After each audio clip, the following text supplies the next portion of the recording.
तो चलिए अब हम लोग एक नया फार्मूला के बारे में देखते हैं इंडक्शन मोटर में। ठीक है, एक नया फार्मूला के बारे में इंडक्शन मोटर में देखते हैं जिससे काफी न्यूमेरिकल बनाने में हेल्प मिलता है। ठीक ना। तो एक फार्मूला है तुम्हारा पीजी अनुपात पीसीयू अनुपात पीएमडी, पीजी अनुपात पीसीयू अनुपात पीएमडी। ठीक है, बराबर है 1:s:1 - s,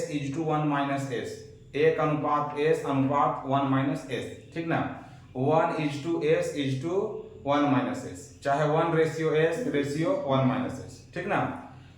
तो यहाँ पर पीजी क्या है, तो देखिए लास्ट क्लास में हम बताए थे कि स्टेटर का इनपुट क्या होता है, रोटर का इनपुट क्या होता है, रोटर का कॉपर लॉस क्या होता है, रोटर में ग्रॉस मैकेनिकल पावर क्या होता है। अगर लास्ट वाला वीडियो आप नहीं देखे हैं तो पीछे का वीडियो पहले देख लीजिए, उसके बाद यहाँ पे समझ में आएगा। और वीडियो देखने से पहले आपके पास जो नोट्स है उस नोट्स को देख लीजिए, इस सब का डेरिवेशन होगा। यह फार्मूला कहाँ से आया, हम लोग को कैसे पता चलेगा कि पीजी अनुपात पीसीयू अनुपात पीएमडी बराबर इतना होता है। तो इसका डेरिवेशन पहले देख लो, और इसका हम लोग क्या करेंगे, मतलब यूज कैसे करेंगे, इस फार्मूला को याद कैसे रखना है, इस फार्मूला से और अदर क्वांटिटी का रिलेशन क्या है, ये सब चीज को यहाँ पे समझने का काम करेंगे। जैसा कि हम शुरू में ही बोल दिए हैं कि शॉर्ट रिवीजन का मतलब हम लोग प्रयास कर रहे हैं। ठीक ना, ऐसा नहीं कि यहाँ पे पूरा डिटेल में पढ़ाया जा रहा है, आपको शॉर्ट में रिवीजन करवाया जा रहा है, सिर्फ और सिर्फ इंपॉर्टेंट फैक्ट्स का जो हमको लग रहा है कि आरआरबी जे के लिए इंपॉर्टेंट है या उसका सिलेबस को समझने के लिए इंपॉर्टेंट है। ठीक ना। तो यह फार्मूला क्यों हुआ, कैसे हुआ, ठीक है, ये सब यहाँ पे नहीं सोचना है। ठीक ना, तो बस ये दिमाग में रख लेना है कि फार्मूला होता है। और ये भी ध्यान में रखो, ठीक है, आप ध्यान से सुनिएगा सब, ये भी ध्यान में रखना है कि यहाँ पे पहले पीजी लिए हैं, फिर पीसीयू लिए हैं, फिर पीएमडी लिए हैं, तब 1 है, एस है, 1 - s है। अगर ये तीनों का क्रम बदल जाएगा तो ये तीनों का क्रम बदल जाएगा। सबसे पहले तो दिमाग में ही बिठाना, जैसे मान लो कि एग्जाम में दे दिया, ठीक है, दे दिया पीजी अनुपात पीएमडी दे दिया, अनुपात पीसीयू दे दिया, तो ये वाला बीच में चला है, यानी कि तीनों को आगे पीछे करके भी इस फार्मूला को हम लोग याद रख सकते हैं। ठीक ना, ये नहीं कि रट के गए हैं और इस तरह का दिखा, कुछ दिखा तो ये वाला मार दिया, ऐसा नहीं कि उसमें ठहर के देखना है कि पहले क्या दिया है, फिर क्या दिया है, फिर क्या दिया है। ठीक है, उसके बाद चलो अब देखते हैं कि पीजी क्या है यहाँ पे। तो पीजी है यहाँ पे एयर गैप पावर, और एयर गैप पावर को ही रोटर इनपुट भी कहते हैं। एयर गैप पावर को ही क्या कहते हैं, रोटर इनपुट भी कहते हैं। ठीक ना, तो पीजी यहाँ पे एयर गैप पावर हो गया, चाहे रोटर इनपुट हो गया, और इसका एक नाम है स्टेटर आउटपुट। पीजी को स्टेटर आउटपुट भी कहते हैं, लास्ट क्लास में हम बताए हुए हैं। ठीक है, तो ये आपका एयर गैप पावर है या स्टेटर आउटपुट है या रोटर इनपुट है। पीसीयू क्या है, कॉपर लॉस, रोटर के जो शॉर्ट सर्किटेड वाइंडिंग है उसमें जो कॉपर लॉस हो रहा है उसी को यहाँ पे पीसीयू से रिप्रेजेंट कर रहे हैं। ठीक ना। पीएमडी क्या है, पीएमडी है total mechanical power develop. Total mechanical power develop कहने का मतलब क्या है, तो टोटल मैकेनिकल पावर डेवलप कहने का मतलब है कि जितना मैकेनिकल पावर क्रिएट हुआ है, जितना मैकेनिकल पावर क्रिएट हुआ है इंडक्शन मोटर के रोटर में, अब mechanical power, total mechanical power में लॉसेस भी आ जाएगा। लॉस छोड़ करके बात किया हुआ नहीं है, लॉस छोड़ करके बात किया हुआ नहीं है। ठीक है, तो इसमें लॉस इंक्लूडेड है, तो इसीलिए इसको हम बोलते हैं ग्रॉस मैकेनिकल पावर बोलते हैं। इसको क्या हम लोग बोलते हैं, ग्रॉस मैकेनिकल पावर बोलते हैं। तो इस प्रकार आपको समझ में आ गया कि पीजी क्या है, पीसीयू क्या है, पीएमडी क्या है। एकदम क्रम से याद रखना है, पहले पीजी है, फिर पीसीयू है, फिर पीएमडी, एकदम रट जाओ, पहले पीजी फिर पीसीयू फिर क्या है, पीएमडी है।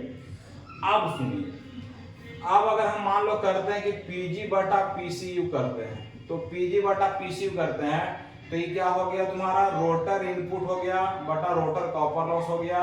अब पीजी का वैल्यू कितना है, 1 है, और पीसीयू का वैल्यू क्या है, एस है। अब बराबर 1 बटे एस, एस का वैल्यू कितना होता है, एस का वैल्यू होता है एनएस माइनस एनआर बटे क्या होता है, एनएस होता है। अब इसको हम लोग एनएस बटा क्या कर सकते हैं, एनएस माइनस एनआर भी कर सकते हैं, है ना। एनएस बटा एनएस माइनस एनआर भी कर सकते हैं कि नहीं कर सकते हैं। यानी कि अगर आपको देखिए ये रेशियो निकालना रहे तो हो सकता है कि स्लिप ना दे करके सिंक्रोनस स्पीड और रोटर स्पीड दे दे, तो सिंक्रोनस स्पीड और रोटर स्पीड दे देगा, तो इस फॉर्मूला से हम लोग लेकर चलेंगे। अब मान लो कि नहीं दिया है, ऑब्जेक्टिव एग्जाम है, ये सिंक्रोनस स्पीड है, किसके रेस्पेक्ट में है, किसका है, यानी कि speed of RMF with respect to stator. ये क्या हुआ, speed of RMF with respect to stator to the speed of RMF with respect to rotor. ये रोटर के रेस्पेक्ट में आरएमएफ का स्पीड है, ये स्टेटर के रेस्पेक्ट में आरएमएफ का स्पीड है। ठीक नहीं, हम पहले बता चुके हैं। ठीक है, अगर नहीं पता है तो पीछे वाला वीडियो देखिए, ठीक है, या फिर अपना नोट्स देखिए। तो इसको हम लोग इस तरह से लिख सकते हैं, बराबर में भी speed of RMF with respect to stator, speed of RMF with respect to rotor. उसी प्रकार से मान लो कि हम लोग को एक रेशियो दे दिया है PCU बटा PMD दे दिया, PCU बटा PMD दे दिया है, ठीक ना। तो PCU के जगह S है, PMD के जगह पर क्या हो जाएगा, 1 माइनस S हो जाएगा। S का वैल्यू कितना है, NS माइनस NR बटे NS है, डिवाइडेड बाय 1 माइनस, फिर यहाँ पे कितना हो जाएगा, NS माइनस NR बटे क्या हो जाएगा, NS हो जाएगा, है ना। तो इसको सोल्व करेंगे, सोल्व करके देखिएगा तो NS माइनस NR, ठीक है, बराबर यहाँ पे आ जाएगा NR आ जाएगा, यहाँ पे क्या आ जाएगा, NR आ जाएगा, NS NS कट जाएगा, NS NS कट जाएगा, NR बचेगा, ठीक है। तो PCU बटा PMD जो हो गया वो NS माइनस NR बटे NR हो गया, यानी कि RMF का स्पीड रोटर के रेस्पेक्ट में बटे RMF का स्पीड, ठीक है, RMF का स्पीड रोटर के रेस्पेक्ट में बटे तुम्हारा रोटर का स्पीड हुआ। ध्यान देना है, RMF का स्पीड ई वाला है, ये रोटर का स्पीड है, तो ये RMF का स्पीड रोटर के रेस्पेक्ट में और ये रोटर का स्पीड स्टेटर के रेस्पेक्ट में। NR जो होता है वो रोटर का स्पीड होता है और किसके रेस्पेक्ट में होता है, स्टेटर के रेस्पेक्ट में होता है। उसी तरह से किसी भी दो क्वांटिटी को लेकर के हम लोग को चलना हो तो हम लोग इससे आसानी से हम लोग निकाल सकते हैं, ठीक ना। चलो एक चीज और देखने का हम लोग प्रयास करते हैं। अगर मान लो इसी में मान लो हम लोग को करना रहे PMD करना रहे, PMD बटे मान लेते हैं कि PG करना रहे, ठीक है। तो देखो PMD क्या है, ग्रॉस मैकेनिकल पावर है, ठीक है, या ग्रॉस आउटपुट है, ग्रॉस रोटर आउटपुट है, ठीक है। क्या हो गया, ग्रॉस रोटर आउटपुट है, अब बटे, ठीक है, आपका क्या है, रोटर इनपुट हो गया, रोटर इनपुट हो गया। तो कहीं ना कहीं इन इफिशियंसी को रिप्रेजेंट कर रहा है कि नहीं कर रहा। आउटपुट बटा इनपुट क्या होता है, इफिशियंसी होता है। लेकिन चूंकि रियल इनपुट कौन होता है, तो स्टेटर वाला होता है, लेकिन जो रोटर का इनपुट होगा वो मशीन के लिए रियल इनपुट नहीं है। रोटर का इनपुट भले है लेकिन मशीन का रियल इनपुट नहीं है। तो रियल इफिशियंसी अगर निकालना है तो रियल वाला इनपुट लेंगे और रियल वाला आउटपुट लेंगे। और रियल वाला आउटपुट क्या होगा, तो रियल वाला आउटपुट में ग्रॉस वाला नहीं होगा क्योंकि उसमें कुछ मैकेनिकल लॉसेस भी है। तो ये तुम्हारा अप्रोक्सीमेट आउटपुट मान लो और इसको हम अप्रोक्सीमेट इनपुट मान लेते हैं। तो ये जो इफिशियंसी इससे बनेगा, ये अप्रोक्सीमेट इफिशियंसी बनेगा। इसका वैल्यू कितना है, 1 माइनस S है और इसका वैल्यू कितना 1 है। अब तो इसका अप्रोक्सीमेट इफिशियंसी कितना हो गया, 1 माइनस S हो गया। तो 1 माइनस S हो गया। अब इसको सोल्व करेंगे तो NS माइनस NR बटे क्या हो जाएगा, NS हो जाएगा।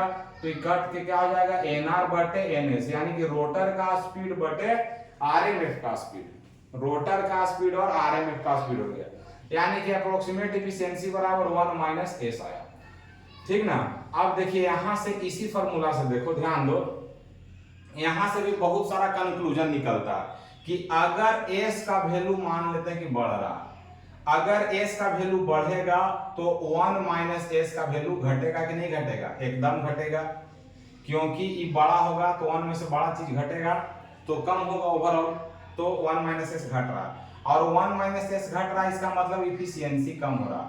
इसका मतलब ये हुआ कि अगर स्लिप बढ़ता है, अगर स्लिप बढ़ता है तो इफिशियंसी कम होता है। अगर स्लिप बढ़ता है तो इफिशियंसी क्या होगा, कम होगा। अगर स्लिप बढ़ रहा है, और स्लिप क्यों बढ़ेगा, S बराबर होता है NS माइनस NR बटे NS। अगर स्लिप बढ़ रहा है तो इफिशियंसी क्या हो रहा है, कम हो रहा। लेकिन स्लिप बढ़ेगा क्यों, क्योंकि ई वाला क्या होगा, घटेगा। NR जब घटेगा एनआर घटेगा तब न एस बढ़ेगा। इसका मतलब ये हुआ कि एनआर कम होगा तो एस बढ़ेगा, तो इफिशियंसी क्या होगा, घटेगा। अब एनआर कम होगा इसका मतलब क्या हुआ, एनआर कम होगा इसका मतलब रोटर का स्पीड कम हो रहा, तो रोटर का स्पीड कम हो रहा एकर मतलब ई हुआ, ठीक ना, रोटर का स्पीड कम हो रहा इसका मतलब ये हुआ कि रोटर अभी रोटेट करना नहीं शुरू किया है, यानी कि रोटर अभी रुका हुआ है, क्योंकि एनआर बराबर 0 रहेगा, तो एनआर बराबर 0 सबसे कम स्पीड हुआ, है ना, एनआर बराबर 0 सबसे कम स्पीड हुआ। यानी कि अगर हम एनआर बराबर 0 ले लेंगे, एनआर बराबर 0 लेंगे तो एस बराबर 1, एस बराबर 1 तो 1 माइनस 1 इफिशियंसी 0, यानी कि अगर रोटर रुका हुआ है तो उस समय कोई इफिशियंसी नहीं है, तो बात तो सही है, क्योंकि उस समय कोई काम ही नहीं हो रहा। तो सबसे कम इफिशियंसी कब है, जब इंडक्शन मोटर रुकल है, और जैसे जैसे इंडक्शन मोटर चालू होते जाएगा बढ़ते जाएगा, स्लिप जैसे जैसे घटते जाएगा, स्लिप जैसे जैसे घटेगा इफिशियंसी बढ़ेगा, और स्लिप कैसे कैसे घटेगा, जैसे जैसे इंडक्शन मोटर पर लोड बढ़ेगा, यानी कि इंडक्शन मोटर पर लोड जैसे जैसे बढ़ते जाएगा वैसे वैसे आपका क्या होगा, वैसे वैसे इफिशियंसी इसका बढ़ेगा, ठीक ना। तो ये काफी इंपॉर्टेंट फार्मूला है, और सबसे बड़ा बात है कि हम लोग इस फार्मूला को स्लिप के टर्म में देखते हैं, लेकिन इसी फार्मूला को हम लोग स्पीड के टर्म में भी कन्वर्ट कर सकते हैं। फिर इफिशियंसी से रिलेटेड है, अब देखो यहाँ पर तुम ऐसे भी रिलेट कर सकता है कि अगर मान लो स्लिप बढ़ रहा है तो इफिशियंसी घट रहा, करेंट पर क्या प्रभाव पड़ेगा, पावर फैक्टर पर क्या प्रभाव पड़ेगा, है ना, ओवरऑल इंपीडेंस पर क्या प्रभाव पड़ेगा, टॉर्क पर क्या प्रभाव पड़ेगा। तो इस सारा फार्मूला आपको याद रहेगा, तब आप एक दूसरे से रिलेट कर सकते हैं। तो जो हम शुरू में फार्मूला 1-2 क्लास में बताए हैं वो इसीलिए बताए हैं ताकि इस तरह का थ्योरेटिकल क्वेश्चन अगर आपको दिया जाए तो फार्मूला से फट से हम रिलेट करके मतलब क्या कर सकते हैं, उसको सॉर्ट आउट कर सकते हैं। तो फार्मूला का याद रखना बहुत जरूरी है, ठीक ना, और उस फार्मूला का डेरिवेशन कॉन्सेप्ट कि कहां से वो फार्मूला आया, ऐसा कोई भी फार्मूला नहीं होता जिसका कॉन्सेप्ट नहीं होता, सब फार्मूला का कोई ना कोई डेरिवेशन होता। तो डेरिवेशन आपको पता रहेगा तो उससे फायदा क्या होगा, उससे आपका है कि कॉन्सेप्ट क्लियर रहेगा, ई नहीं लगेगा कि हम रट रहे हैं। लेकिन डायरेक्ट ई सब को देखेगा तो तुमको लगेगा अरे ये सब रट रहे हैं, ये सब उसी को फायदा करेगा जो एक बार कॉन्सेप्ट को अच्छे से समझा, ठीक ना। तो चलिए फिर मिलते हैं नेक्स्ट क्लास में, ठीक है। ये फार्मूला बहुत इंपॉर्टेंट है, ठीक है। कुछ क्लास के बाद हम न्यूमेरिकल कराएंगे, और देखिएगा न्यूमेरिकल जितना भी एसएससी जेईई का न्यूमेरिकल होगा, सब जितना फार्मूला हम इधर करा रहे हैं यही सब फार्मूला का प्रयोग करके हम करा देंगे। तो आपको फिर देखने में लगेगा क्या कि अरे यार ये सब फार्मूला तो देखने में लग रहा था कि कोई दम नहीं है, बहुत छोटा मोटा बात बता रहे हैं सर, लेकिन यही सब बात क्या आया, काम आया।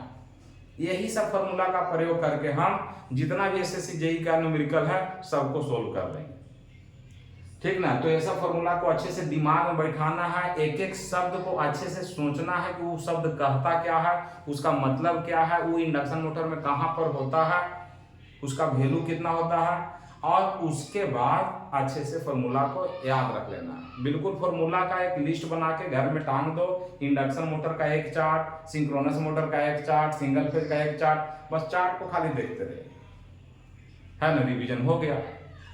तो चलो मिलते हैं नेक्स्ट क्लास में।